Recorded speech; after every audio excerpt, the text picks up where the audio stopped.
saudar bem-vindos nossos irmãos, de estarmos aqui para ouvir a porção da Tua Palavra que nos alimenta, nos revigora, Senhor, ser com Teu servo neste momento, Senhor, enchendo, ó Deus, de ousadia através da Tua unção. Conduza, ó Deus, neste momento tão precioso para a Tua igreja, em nome de Jesus. Amém, amém. Pastor Marcelo.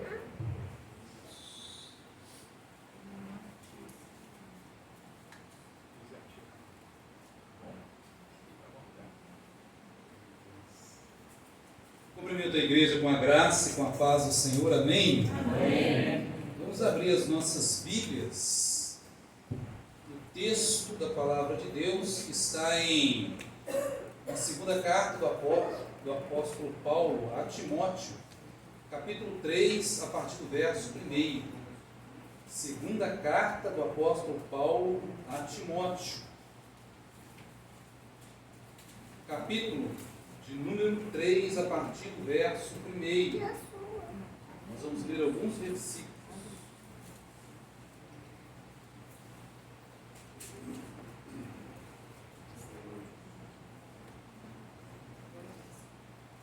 Segunda carta do apóstolo Paulo a Timóteo.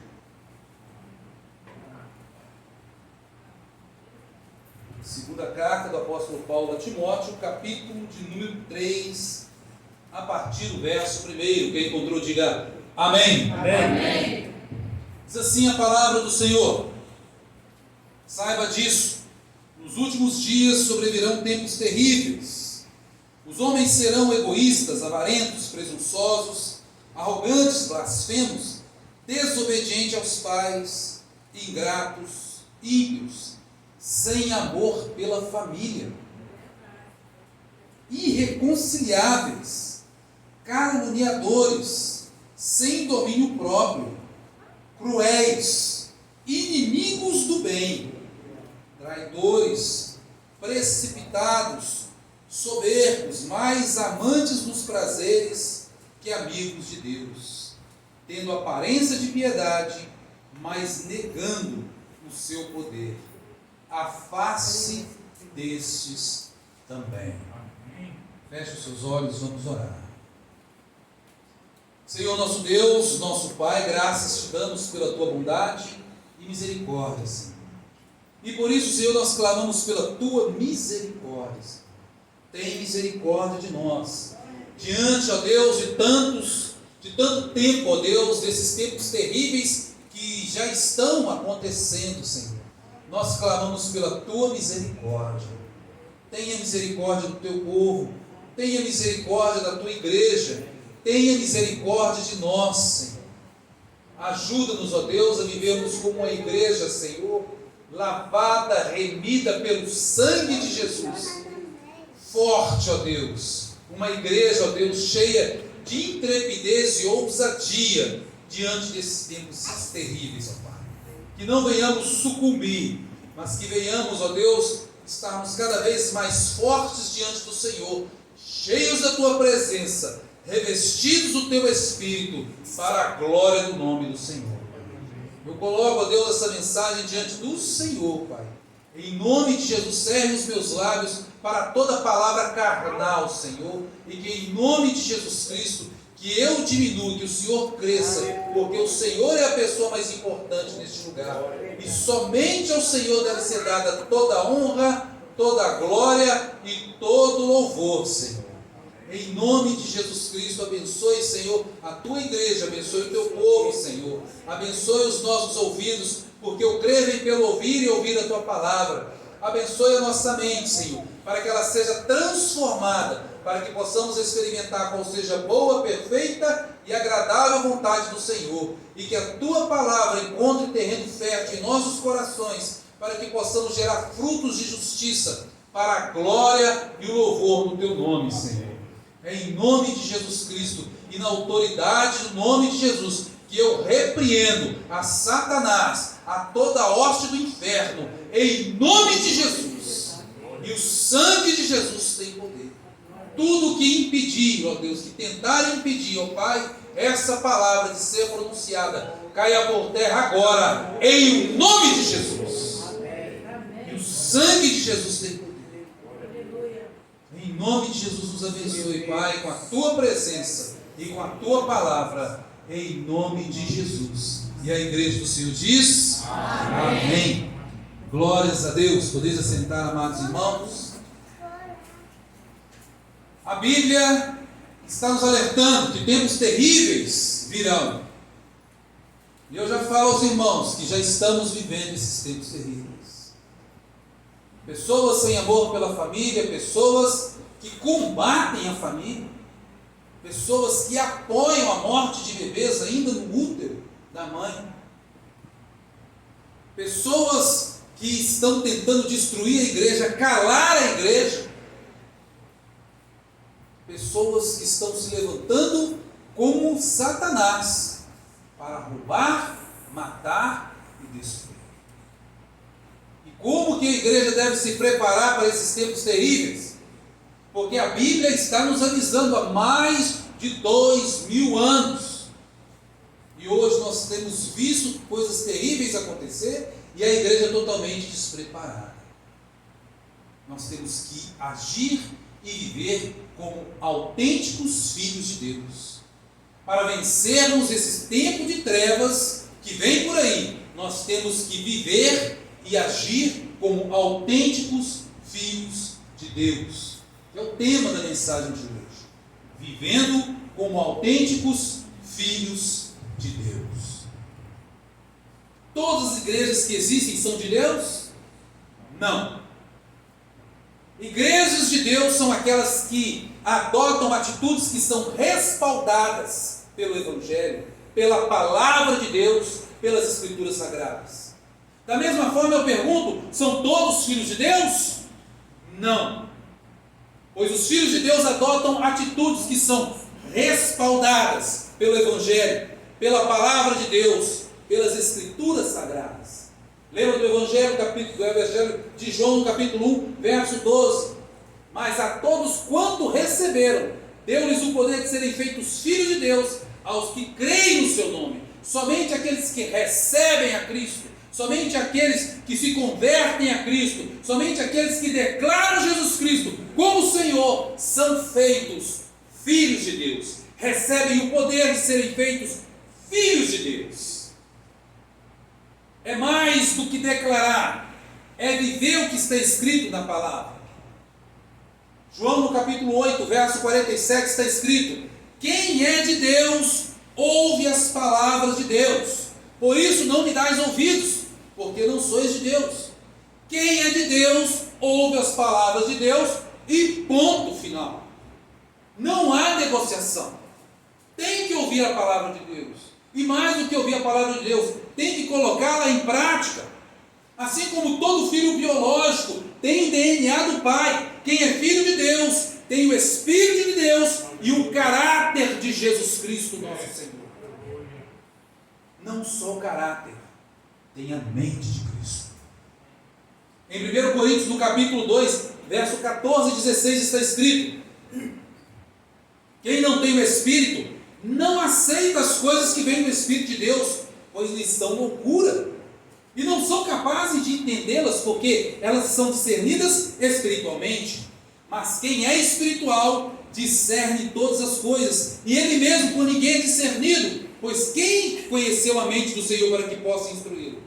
Nós, porém, temos a mente de Cristo. Aleluia. A igreja de Cristo tem a mente de Cristo. A igreja de Cristo tem o caráter de Cristo. Não pode agir diferente, não pode ser diferente, tem que ser parecido com o Pai, tem que ter o caráter do Pai, tem que viver conforme a vontade do Pai. Não pode ser de acordo com a própria vontade, mas tem que imitar o Pai, agir como o Pai, fazer aquilo que agrada o Pai. Quais são as características dos autênticos filhos de Deus? Ama o que Deus ama e odeia o que Deus odeia. Mas pastor, Deus é amor. alguma coisa? Como pode Deus detestar alguma coisa se Deus é amor? A Bíblia responde. Provérbios, capítulo 6, do verso 16 ao verso 19. Abra a sua Bíblia e marque esse texto. Bem marcado. Por favor. Provérbios, capítulo 6, verso 16 ao verso 19. E quando você marcar, você fala: Senhor, me ajuda a praticar. Provérbios capítulo 6, verso 16 ao verso 19. Assim está escrito: há 6 coisas que o Senhor odeia, a 7ª ele detesta: olhos altivos, língua mentirosa, mãos que derramam sangue inocente, coração que traça planos perversos, pés que se apressam para fazer o mal, testemunha falsa, que espalha mentiras, e aquele que provoca discórdia entre os irmãos. Deus é santo, e um Deus que é santo não compactua com o pecado. Um Deus que é santo não aceita o pecado. Um Deus que é santo não convive bem com o pecado. Deus tem nojo, Deus tem asco, mas a coisa que Deus mais detesta e abomina completamente estão descritas nesse texto: olhos altivos, orgulho. Deus dá graça aos humildes, mas detesta os orgulhosos. Deus odeia o orgulho, e é exatamente por isso que Deus abate os orgulhosos e se afasta deles. Deus ama e promove os humildes, por isso que Jesus nos manda: aprendei de mim, porque sou manso e humilde de coração, então encontrareis descanso para vossas almas. Jesus nos manda aprendermos com Ele a sermos mais humildes, pois quanto mais nos parecemos com Cristo, ficamos mais próximos de Deus. Deus quer que nós nos aproximemos dEle, porque só quem é humilde tem a capacidade de se ajoelhar, de se humilhar diante da grandeza de Deus. Uma pessoa orgulhosa não. Outra coisa que Deus odeia: a língua mentirosa. A prática da mentira é uma artimanha de Satanás, e tem sido assim desde a criação. Ah, mas é só uma mentirinha. É uma prática de Satanás e dos filhos do diabo. A mentira é um pecado abominável para Deus. É por isso que Deus odeia a mentira e ama quem vive pela verdade, que diz a verdade, pois a verdade liberta, a verdade traz salvação, a verdade representa Jesus, porque Ele é o caminho, a verdade e a vida. A mentira é um pecado abominável para Deus, por isso que Deus odeia a mentira. Deus ama quem vive pela verdade, pois a verdade liberta, traz salvação, ela representa Jesus. A mentira é um recurso usado pelos filhos das trevas. A verdade é a arma dos filhos da luz, dos filhos de Deus. Outra coisa que Deus odeia são as mãos que derramam sangue inocente. Nenhum homicida terá lugar no reino de Deus. A pessoa que poderia ajudar, mas usa o poder para de forma covarde roubar, matar, destruir, visando a glória, tira vidas para poder ter glória, para poder ter poder. Essas pessoas não herdarão o reino dos céus, mas somente o castigo eterno os aguarda. Deus não tem parte com aqueles que têm sangue nas mãos, que matam e dizimam inocentes para alimentar as suas vaidades.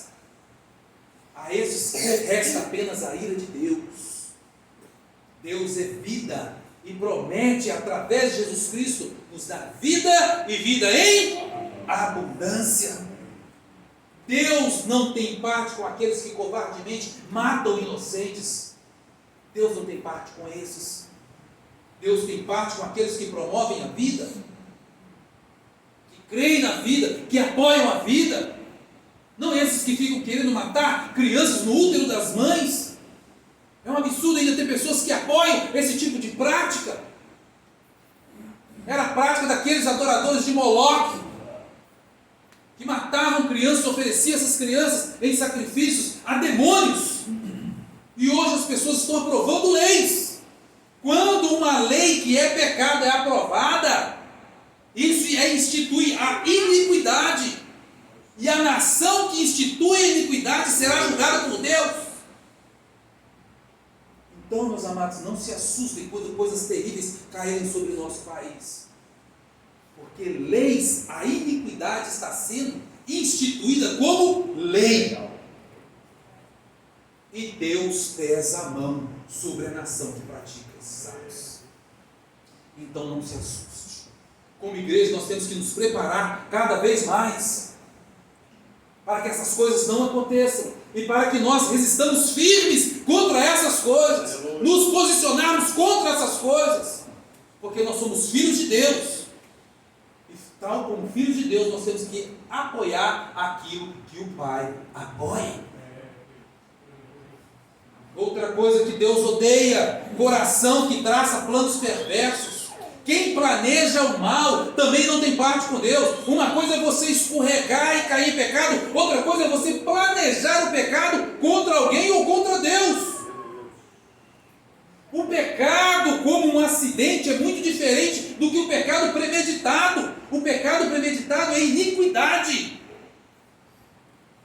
O pecado planejado indica a ausência do temor de Deus, desrespeito à pessoa de Deus, desrespeito ao Espírito Santo de Deus que habita em nós.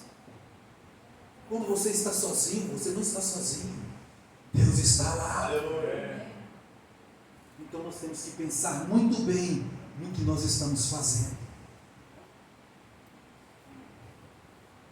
Deus quer que sejamos santos, assim como Ele é santo. Deus quer que sejamos totalmente separados do mundo, para podermos viver a favor de Deus, com Deus e somente para Deus.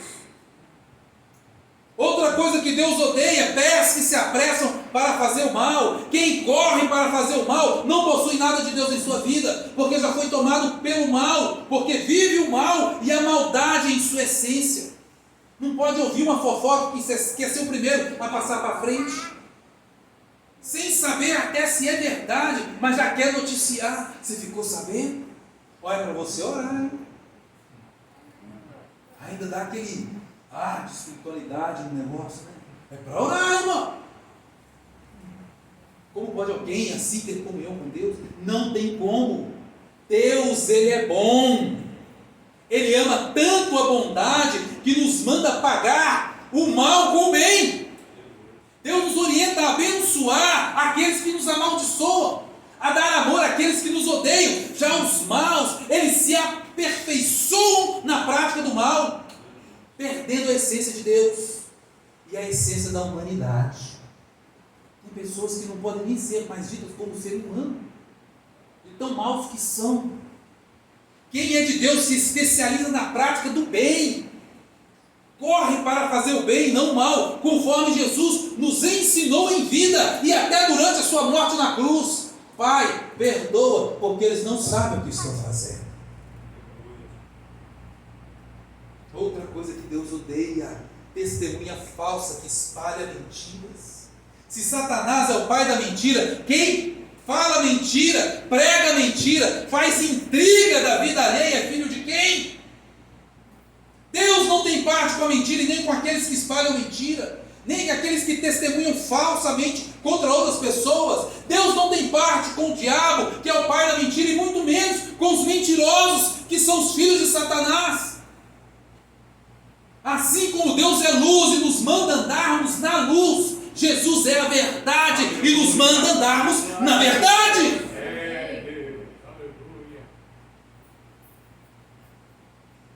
Jesus Cristo é a verdade, e a verdade liberta o homem da escravidão da mentira. Por isso que Jesus Cristo ordena aos seus discípulos que andem na verdade. Quem é filho de Deus anda na verdade. É o conhecimento da verdade que liberta o homem, da escravidão da mentira, das intrigas, como está escrito: e conhecereis a verdade, e a verdade vos libertará. E aqui, meus irmãos, é aquilo que Deus detesta. aquele que provoca discórdia entre os irmãos. Esse é o ato que Deus mais repudia, abomina, porque quem separa irmãos divide igrejas. Quem trabalha para desmembrar o corpo de Cristo certamente não está a serviço de Deus, está a serviço de Satanás. E assim como Deus não tem parte com Satanás, Deus não tem parte com os seus servos do diabo, mesmo que estejam dentro das igrejas, mesmo que digam que são filhos de Deus, mesmo que sejam batizados, mesmo que participem da ceia do Senhor, são traidores do reino de Deus, pois não pensam em Deus, pensam apenas em si mesmos, pensam apenas no seu bolso, pensam apenas em seu ego. E isso compromete o Evangelho, porque eles estão pisoteando o Espírito da graça do nosso Deus. Provocar a discórdia entre irmãos é dividir o corpo de Cristo. Para Deus é algo tão vil, tão podre, tão nojento, que Ele simplesmente abomina. Por isso que Jesus Cristo disse: bem-aventurados são os pacificadores, porque eles serão chamados de filhos de Deus. Aleluia. São os pacificadores que serão chamados de filhos de Deus. São os pacificadores que serão chamados filhos de Deus. São os pacificadores que serão chamados filhos de Deus. Tem olhos altivos e orgulho, sai fora. Tem a língua mentirosa, sai fora. Tem as mãos que derramam sangue inocente, sai fora. Tem o coração que traça planos perversos, sai fora. É uma testemunha falsa que espalha mentira, não tenha contato, sai fora. É uma pessoa que provoca discórdia entre os irmãos, sai fora. Mas pastor, a palavra de Deus diz que nós temos que amar. Sim, a Bíblia diz que nós temos que amar, mas isso não significa que nós temos que ser complacentes com os erros de ninguém. A Bíblia não manda a gente passar a mão na cabeça de ninguém. A Bíblia não manda a gente ser conivente com os pecados de ninguém. Preste atenção nos seguintes textos. Se você tiver uma caneta, você anota aí, depois você lê. 1 Coríntios capítulo 5, verso 9 ao verso 11. 1 Coríntios 5, 9 ao 11. Anote. Já lhes disse por carta que vocês não devem associar-se com pessoas imorais. Com isso não me refiro aos imorais desse mundo, nem aos avarentos, nem aos ladrões, nem aos idólatras. Se assim fosse, precisariam vocês sair deste mundo. Mas agora estou lhes escrevendo que vocês não devem se associar com aqueles que, dizendo-se irmão, seja imoral, avarento, idólatra, caluniador, alcoólatra ou ladrão. Com tais pessoas vocês não devem nem comer. Novo Testamento, graça, e é a palavra de Deus. Não devem nem comer. Segundo João, anotem esse texto também. Segundo João, segunda epístola universal do apóstolo João, só tem um capítulo, do verso 9 ao verso 11. Todo aquele que não permanece no ensino de Cristo, mas vai além dele, não tem Deus. Quem permanece no ensino tem o Pai e também o Filho. Se alguém chegar a você e não trouxer este ensino, não recebam em casa, nem o saúdem, pois quem o saúda torna-se participante das suas obras malignas. Segundo João, de 9 a 11. Próximo texto, Gálatas, capítulo 1, verso 9. Gálatas 1, 9, está escrito: como já dissemos e agora repito, se alguém lhes anuncia um evangelho diferente daquele que já receberam, seja amaldiçoado, seja anátema. Não pode ser diferente do que está escrito. 1 Timóteo, no capítulo 6, versos 16 a 21. 1 Timóteo 6, 16 a 21. Assim está escrito: não aceite acusação contra um presbítero, se não for apoiado por 2 ou 3 testemunhas. Os que pecarem deverão ser repreendidos em público, para que os demais também temam. Eu exorto solenemente diante de Deus, de Cristo Jesus, dos anjos eleitos que procure observar essas instruções sem parcialidade e não faça nada por favoritismo. É o que está escrito na palavra de Deus. Temos que ser totalmente imparciais e aplicar o que está escrito na palavra. Errou? Tem que ser corrigido em público para que haja temor na igreja. Agora a gente vem com esse pensamento que não é de Deus, que tem que ficar passando a mão na cabeça de todo mundo. Não. Moisés precisou pecar uma vez. Uma única vez. E Moisés, se você for ver lá em Números, ele era o homem que ficava na tenda do encontro e Deus descia sobre a tenda do encontro e os dois conversavam como se fossem dois amigos.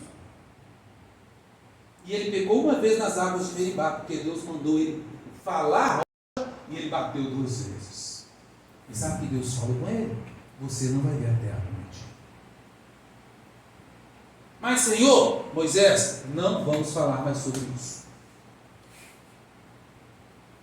Quanto mais próximo de Deus, maior e muito maior é a correção pelo pecado. A quem mais é dado, mais é cobrado. Deus não passa a mão na cabeça de ninguém.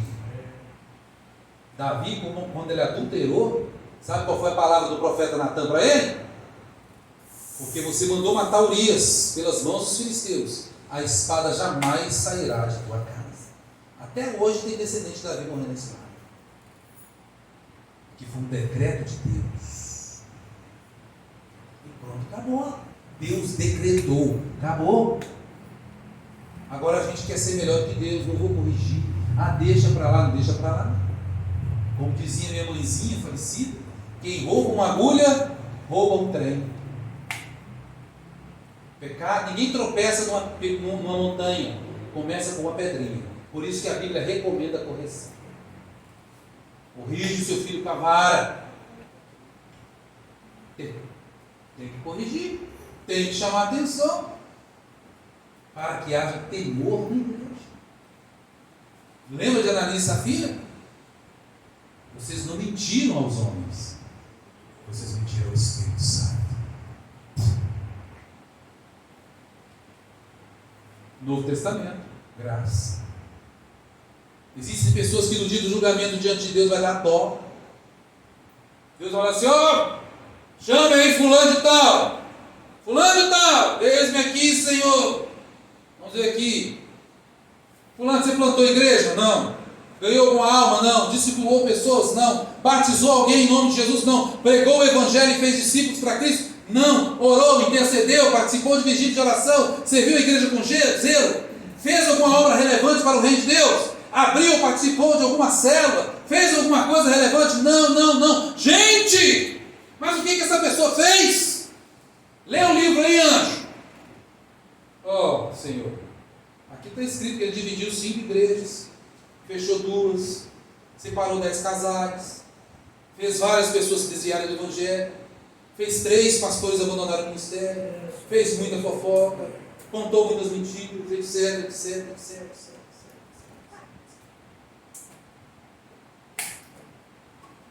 Mateus 18:6. Mas se alguém fizer tropeçar um desses pequeninos que crê em mim, melhor seria amarrar uma pedra de moinho no pescoço e se afogar nas profundezas do mar. O que eu falo ou o que eu faço aqui nesse culto pode fazer pessoas desviar do caminho. E se isso acontecer, melhor seria eu amarrar uma pedra de moinho no meu pescoço e me atirar nas profundezas do mar. O que você faz, o que você fala, pode fazer pessoas desviarem do caminho e irem para o inferno.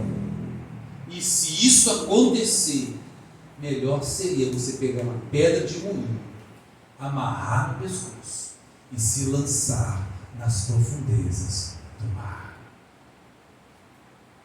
Se um dia nós entregamos nossas vidas para Jesus Cristo, foi porque um dia nós decidimos que nós não seríamos mais instrumentos do diabo, mas sim instrumentos poderosos nas mãos poderosas do nosso Deus poderoso. E se nós tomamos essa decisão, nós temos que honrar, mesmo que seja com as nossas vidas. Deus te chamou para você ser bênção e não maldição.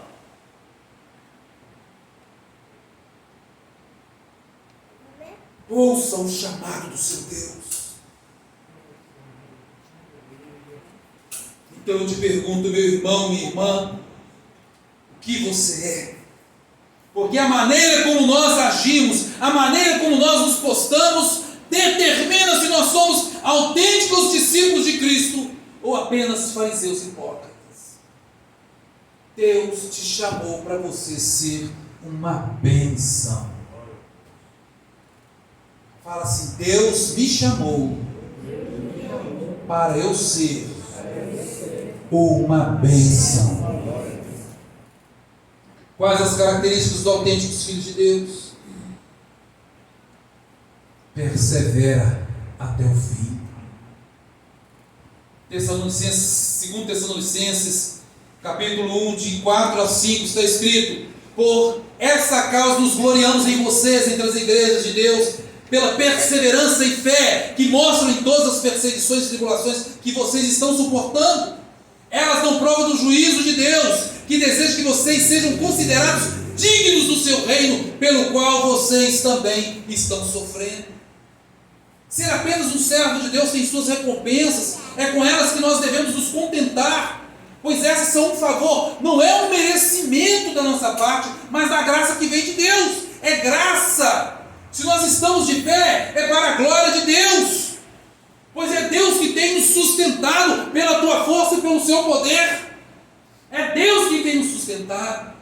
A perseverança e a fé provém de Deus. Nós temos, mas provém de Deus. É Deus que nos fortalece, porque nós podemos todas as coisas naquele que nos fortalece.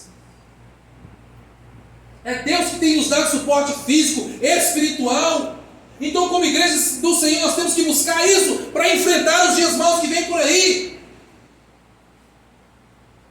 Sim, meus irmãos, não se engane. Toda essa liberdade que nós temos hoje para cultuar, pregar o Evangelho do Senhor e Salvador Jesus Cristo vai acabar, pois o fim dos tempos está chegando e nós temos que estar prontos. E como nos prepararmos? Buscarmos cada vez mais a face de Deus e a comunhão com Deus, nos alicerçarmos na palavra de Deus, crescer na graça do conhecimento de Deus, nos encher do Espírito Santo, nos unindo como igreja, como os irmãos de Tessalônica fizeram, e por isso eles foram vencedores. Acredite, segundo o próprio Jesus Cristo, a tribulação que vem por aí será pior do que naquela época.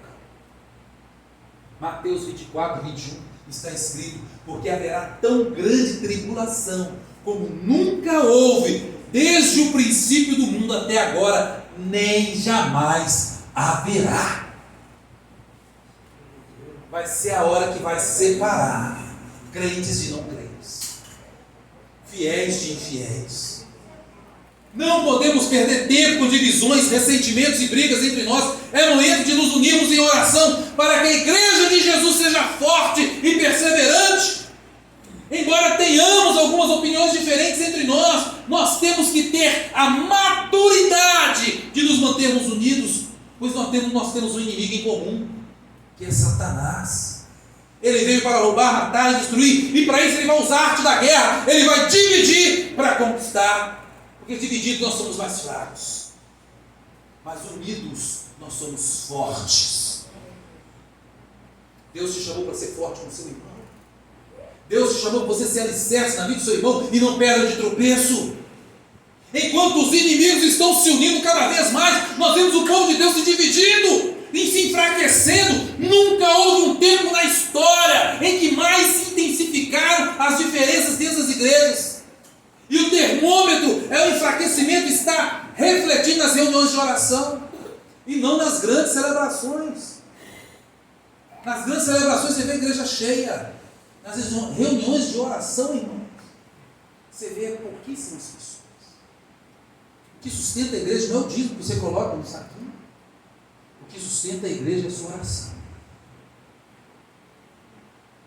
Onde houver 2 ou reunidos em meu nome, ali estarei. É o que sustenta a igreja, os irmãos que estão se colocando em oração aqui todos os dias. Estão orando pela sua vida. Você está de pé, sabe por quê? Porque tem alguém intercedendo pela sua vida. Tem alguém te cobrindo de oração. E Deus está te chamando você a fazer parte desses guerreiros de oração, que intercedem, que clamam pela sua vida. Deus não quer que você seja apenas um consumidor de bênçãos. Deus quer que você seja aquele que de si flui rios de água viva. Deus quer te usar como instrumento, irmão. E você não vai ser instrumento se você não estiver junto com a igreja, fazendo aquilo que Deus te mandou fazer. Uma igreja forte se destaca pela sua quantidade de intercessores, pessoas que estão dispostas a pagar o preço de oração, o preço de intercessão, o preço de jejum. Pois Deus deseja que nós sejamos considerados dignos do seu reino. E tudo começa pela oração e pela intercessão. Quando você vai entregar sua vida para Jesus, o que você faz? Uma oração. Senhor, me arrependo dos pecados. Confesso que eu sou miserável. Entra no meu coração e salva, Jesus. Escreve meu nome no livro da vida. Termina com oração. E no dia que você morre tem o quê? Um culto de ação de graça pela sua vida.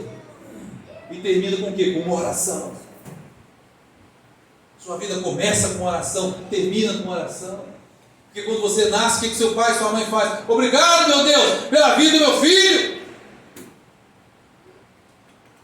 A sua vida com Cristo começa com oração. Tudo começa com oração, irmãos. E não é diferente no reino de Deus. O quanto você tem orado, o quanto você está disposto a orar. Quais as características dos autênticos filhos de Deus?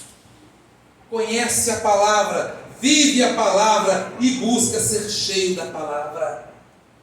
O joio está no meio do trigo, meus irmãos, isso é fato. Em Gálatas, no capítulo 2, verso 4 e 5 está escrito, essa questão foi levantada por alguns falsos irmãos que se infiltraram em nosso meio para espionar a liberdade que temos em Cristo Jesus e nos reduzir à escravidão. Nós não nos submetemos a eles por nenhum instante, para que a verdade do Evangelho permanecesse com vocês. Gálatas 2, 4 e 5. Bem no meio daqueles que desejam viver em paz, em fidelidade na liberdade que Deus oferece em Jesus Cristo, existem aqueles que continuam a ser escravos do mundo de Satanás e da carne. Deus nos chamou para sermos livres, mas infelizmente existem aqueles que fazem da porta estreita uma brecha que nem eles conseguem passar. Mas também existem aqueles que fazem da porta estreita uma porta larga e espaçosa, que passa qualquer um caminho largo que passa qualquer um, sem critério algum. E não é assim no reino de Deus. A porta é estreita, o caminho é difícil para chegar à salvação. Não é de qualquer jeito e não é qualquer um. Mas o joio está no meio do trigo, está influenciando. Existem aqueles que não têm compromisso com o Evangelho, e também existem aqueles que são enviados a Satanás para se infiltrar dentro das igrejas. Satanistas se infiltram dentro das igrejas, não sabia disso não? Infiltram e ocupam cargos de liderança. Se a igreja não é uma igreja de oração, eles ficam. Se a igreja não é igreja que intercede, que jejua, que bota o joelho no chão, a boca no pó, o joelho no chão, eles infiltram e destroem a igreja. São várias igrejas fechadas no Brasil por satanistas infiltrados. E o povo deitado em berço esplêndido. O povo cada vez mais ora menos, o povo cada vez mais adora menos a Deus. O povo cada vez menos busca a Deus. Menos ora, menos intercede. Como que eu vou saber quem é quem? Jesus Cristo já falou, capítulo 7 de Mateus, a partir do verso 15. Capítulo 7, Mateus, a partir do verso 15, está escrito: cuidado com os falsos profetas, eles vêm até vocês vestidos com peles de ovelhas, mas por dentro são lobos devoradores. Vocês os reconhecerão pelos seus frutos. Pode alguém colher uva de um espinheiro, ou figo de ervas daninhas? Semelhantemente, toda árvore boa dá bons frutos, mas a árvore ruim dá frutos ruins. A árvore boa não pode dar frutos ruins, nem a árvore ruim pode dar frutos bons. Toda árvore que não produz bons frutos é cortada e lançada no fogo. Assim, pelos seus frutos vocês reconhecerão. Nem todo aquele que me diz Senhor, Senhor entrará no reino dos céus, mas apenas aquele que faz a vontade do meu Pai que está nos céus. Deus é coerente, meus irmãos. Deus não é Deus de confusão. Tudo que for falado, tudo que for feito, tudo que for realizado, se não estiver de acordo, se não estiver em sintonia com a palavra de Deus, tem que ser rejeitado. Como disse Martinho Lutero, qualquer ensinamento que não se enquadre nas Escrituras deve ser rejeitado, mesmo que faça chover milagres todos os dias. Não está na palavra? Tem que ser rejeitado. Não está de acordo com a Bíblia? Tem que ser rejeitado. Não pode dar colher de chá. Deus não é Deus de confusão. Por isso que a Bíblia, a palavra de Deus, ela é a chave, ela é a base para tirar todas as dúvidas e esclarecer todas as questões. Como disse o apóstolo Paulo, ainda que um de nós, ou um anjo desça do céu e pregue um evangelho diferente daqueles que nós estamos pregando, seja anátema. A Bíblia, ela é a chave. Muitos hoje se vestem de cristãos, mas negam a palavra de Deus com as suas atitudes. A palavra de Deus é a verdade, sem sombra de dúvida e de variação. É a realidade suprema e fundamental, independente das demais, independente de qualquer coisa. A palavra de Deus, ela é a verdade. Não é professor, não é professor de escola, de faculdade, de outro, que vem contestar a Bíblia. A Bíblia é a verdade, pronto, acabou. A palavra de Deus é o divisor de águas, fundamentada na verdade. Logo, quem não age de acordo com o que está escrito na palavra de Deus, está negando a própria fé, está levando outras pessoas a se desviarem do caminho. Por isso que a própria Escritura nos dá alertas, para que possamos identificar quem está vivendo a verdade, quem está instruindo na verdade e quem está mentindo. Em 1 Coríntios capítulo 11, a partir do verso 18, está escrito: primeiro ouço que há divisões quando vocês se reúnem como igreja, e até certo ponto eu acredito. Suponho que seja necessário haver divisões entre vocês para que se reconheçam quem são aprovados ou não. Olha só, Deus permite essas divisões em nosso meio para que fique notório quem realmente serve a Deus ou não. Por isso nós temos que estar atentos aos frutos. Está produzindo frutos de justiça? É de Deus. Não está produzindo frutos de justiça? Não é de Deus. Mais do que conhecer as pessoas, nós temos que conhecer o quê? A palavra de Deus. Ela é a baliza que fundamenta toda a verdade. Se nós estivermos cheios da palavra de Deus, nós jamais seremos enganados por quem quer que seja, e jamais seremos levados por qualquer vento de doutrina. O que Paulo fala lá em 2 Timóteo capítulo 2, a partir do verso 14? Seja o obreiro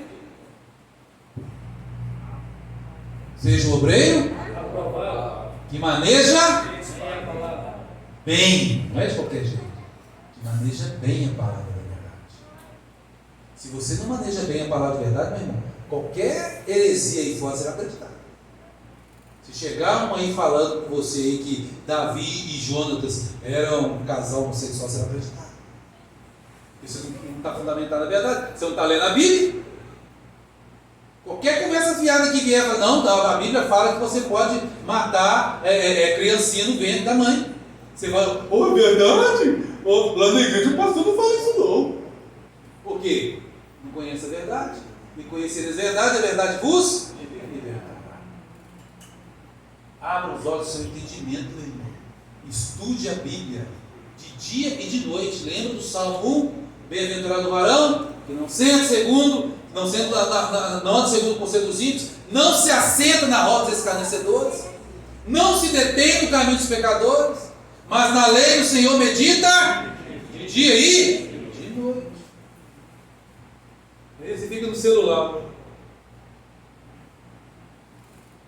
O dia inteiro, toda hora. E a Bíblia? Guardada. Até no culto. Chegou, leu o texto principal, opa, acabou. Põe no canto.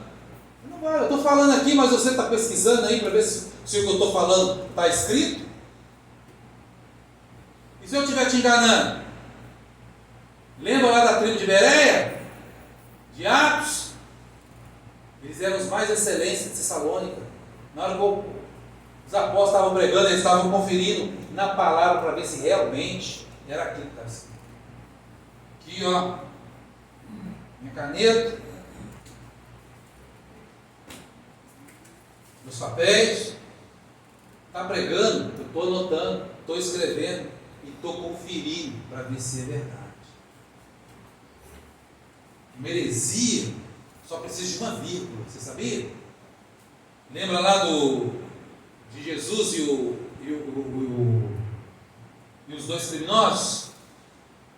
Um chegou por aí, Jesus falou assim, olha, virou para Jesus e falou assim, ó, hoje estarás comigo no paraíso. Eu te afirmo que hoje estarás comigo no paraíso. As Bíblias de Testemunho de Jeová tem uma vírgula. O homem fala para Jesus assim, lembra-te de mim quando entrares no teu reino. Aí na Bíblia do Testemunho de Jeová está escrito, eu te afirmo hoje, vírgula, estarás comigo no paraíso. Ou seja, transforma uma promessa exata, uma promessa que se cumprir naquele dia como algo futuro. Uma vírgula cria uma heresia.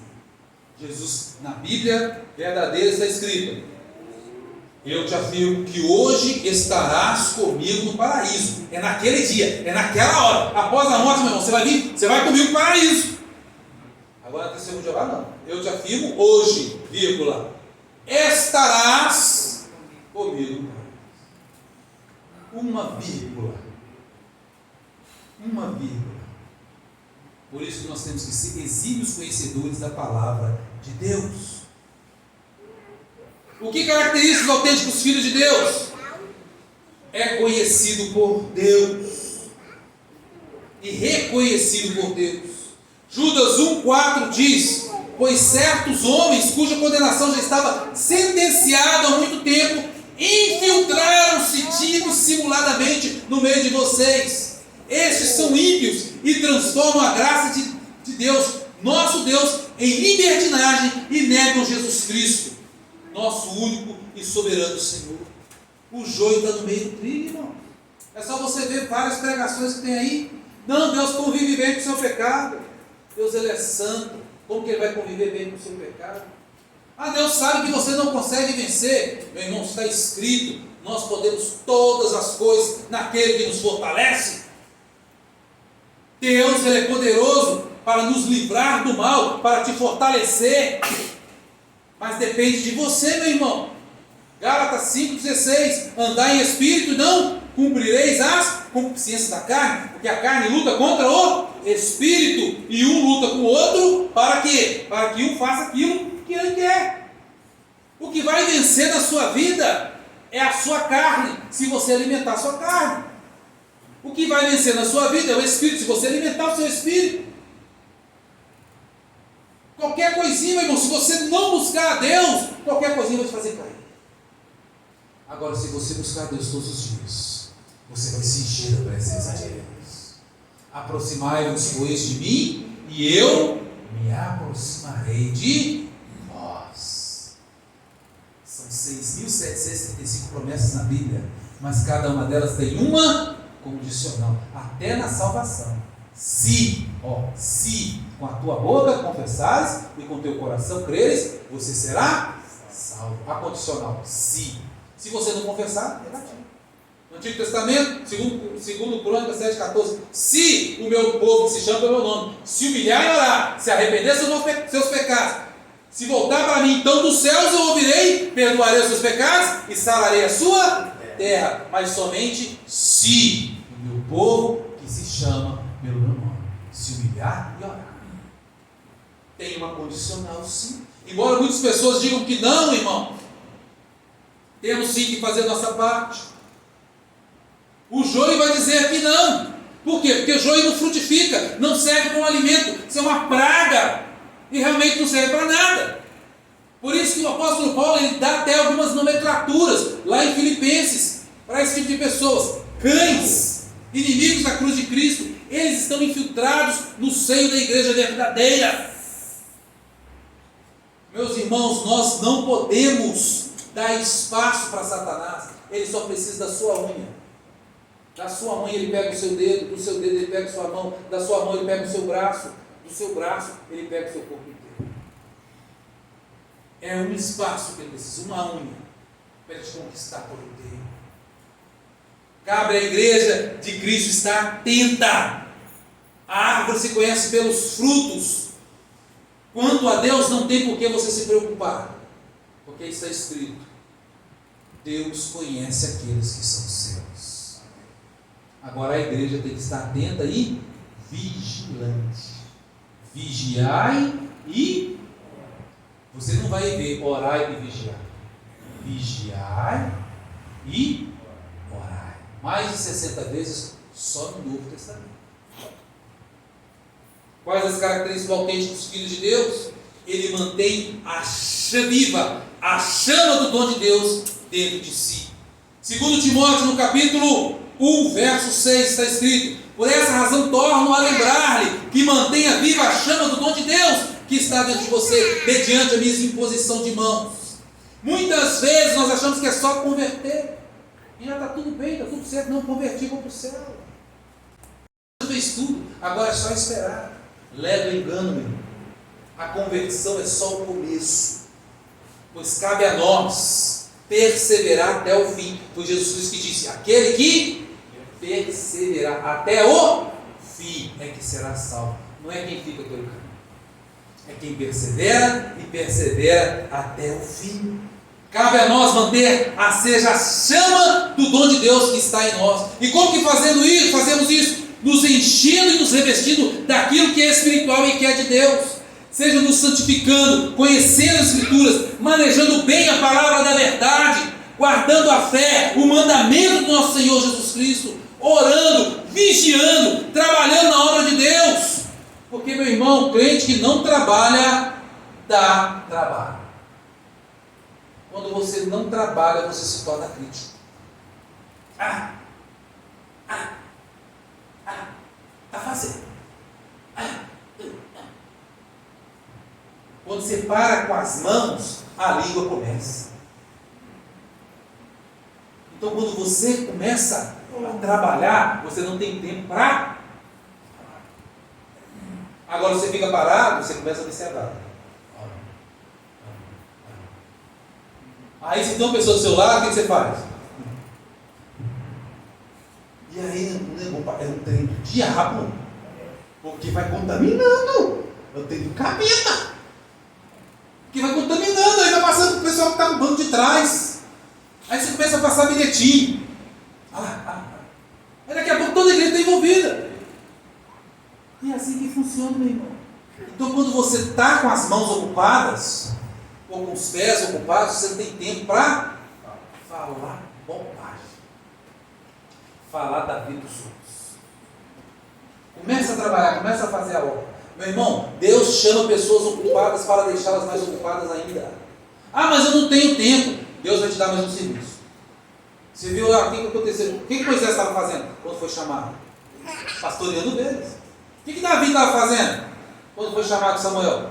Pastoreando ovelhas. O que Gideão estava fazendo quando foi chamado por Deus? Malhando trigo. O que Eliseu estava fazendo quando foi chamado por Elias? Estava lá arando a terra. Deus não chama vagabundo, irmão, Deus chama trabalhador. É gente que está trabalhando, é essas pessoas que Deus gosta. É trabalhadores. Deus não chama ocioso, não. Lá Tito fala, olha para as mulheres, as mulheres mais velhas ensinam as mulheres mais novas a não ficar ociosas. Então cabe as mulheres as mulheres mais experientes fazer o quê? Chamar as meninas mais novas, vem cá, vamos trabalhar. Tem que dar exemplo. A igreja está carente de pessoas que são exemplo. Então, quando você se torna exemplo na vida dos seus filhos, eles vão te seguir. Agora, se você é exemplo para o mal, você vai esperar o que dos seus filhos? Que eles sejam tão maus quanto você. Nós temos uma obra para fazer, meus irmãos. E nós temos que empenhar a nossa vida. E fazer isso, nós temos que fazer com excelência. E, finalmente, qual mais uma característica dos filhos de Deus? Trabalha pela unidade da igreja. Já dizia Jesus em Marcos, no capítulo 3, verso 25, uma casa dividida contra si mesma não pode subsistir. Se nós nos dividimos contra nós mesmos, como que nós vamos esperar vencer? Como nós vamos esperar crescer? Se nós estamos competindo entre nós, irmãos, como vamos subsistir? Como vamos prevalecer? Como vamos perseverar? Como venceremos como igreja se nós estamos trabalhando para o inimigo? Como vamos vencer como igreja se nós estamos lutando entre nós? Você consegue imaginar o seu corpo, ao invés de lutar contra a doença, lutar contra os anticorpos que vão te curar? Parece absurdo, mas infelizmente é algo que acontece para a vergonha nossa. É algo que acontece com muita frequência, irmão lutando contra irmão, querendo promover homens, ao invés de promover o Evangelho de Deus, briga por causa de cargos, preferência, dinheiro, vaidade. O diabo se infiltrou em nosso meio, e tudo que ele precisou fazer foi mexer com as nossas vaidades. Basta ele soprar nos nossos ouvidos frases assim, ele está querendo tomar o seu lugar, ele está crescendo mais que você, você que deveria ser honrado, você trabalha mais que todo mundo, esse cargo te pertence, lute por ele. Olha só como que você é amado. Você toca bem, você canta com maravilha, hein? Nada como mexer com as nossas vaidades. O diabo é especialista nisso, e infelizmente a gente cai nisso toda hora, irmão. Isso é desde a criação. Bastou o diabo soprar no ouvido de Eva, você vai ser como Deus, conhecedora do bem e do mal. Aí Eva, desse jeito, irmão. Ele não precisou dizer mais nada. Como filhos autênticos de Cristo, a nossa atitude tem que ser a mesma de Paulo. Acaso Jesus foi dividido? Paulo foi crucificado por vocês? Vocês foram batizados em nome de Paulo? Ou seja, Paulo estava mostrando para a igreja de Corinto que a glória não pertence a ele ou a Apolo, ou a quem quer que seja, pois Jesus Cristo é que tem que ser glorificado. Jesus Cristo deu a sua vida por nós, pela igreja. A ele toda a glória. O apóstolo Paulo mostra que nós temos que ser cooperadores de um reino que não é nosso. Nós somos servos, irmãos, trabalhadores que edificam um reino que já tem dono, e o dono é o Senhor Deus Todo-Poderoso, Criador dos céus e da terra. A ele toda a glória. Deveríamos ficar felizes e contentes só pelo fato de sermos servos. É lastimável, é ridículo a gente ficar brigando por causa de carro, é vergonhoso. A nossa atitude como cristãos tem que ser igual a de João Batista, que ele cresça e eu diminua. Quer ser grande no reino de Deus, meu irmão? Jesus Cristo dá a receita, Mateus capítulo 20, verso 25 a verso 28. Jesus nos chamou e disse: vocês sabem que os governantes das nações as dominam, e as pessoas importantes exercem poder sobre elas. Não será assim entre vocês. Pelo contrário, quem quiser tornar-se importante entre vocês deve ser servo. Quem quiser ser o primeiro deverá ser escravo, como filhos do homem. Assim como o filho do homem, que não veio para ser servido, mas para servir da sua vida em resgate de muitos. Quer ser grande? Seja servo de Deus, da igreja dos irmãos. Você quer ser importante? Seja escravo de Deus, dos irmãos e da igreja. Deus não vai chamar ninguém aqui pelo título. Deus vai te chamar pelo nome. Não seremos julgados pelo status que nós temos aqui na terra, mas pelas obras pelas quais nós cooperamos e trabalhamos como servo de Deus, para que fossem realizadas para a glória de Deus. O título mais importante no reino de Deus, no reino dos céus, é o título de servo, é o título de escravo, porque o título de Senhor já tem dono, e é o Senhor dos exércitos. Só Ele é Senhor. Quais são as características autênticas dos filhos de Deus? Ama o que Deus ama, detesta o que Deus detesta, persevera até o fim, conhece a palavra, vive a verdade e busca ser cheio da palavra de Deus. É conhecido e reconhecido por Deus, mantém viva a chama do dom de Deus dentro de si e trabalha pela unidade da igreja. Eu quero convidar os irmãos a ficarem de pé.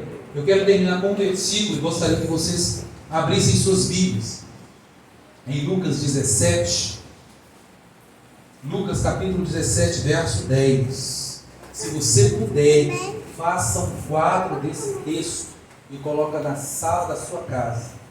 Lucas 17, verso 10. Lucas 17, verso de número 10. Assim está escrito: assim também vocês, quando tiverem feito tudo o que lhes for ordenado, devem dizer: somos servos inúteis, apenas cumprimos o nosso dever.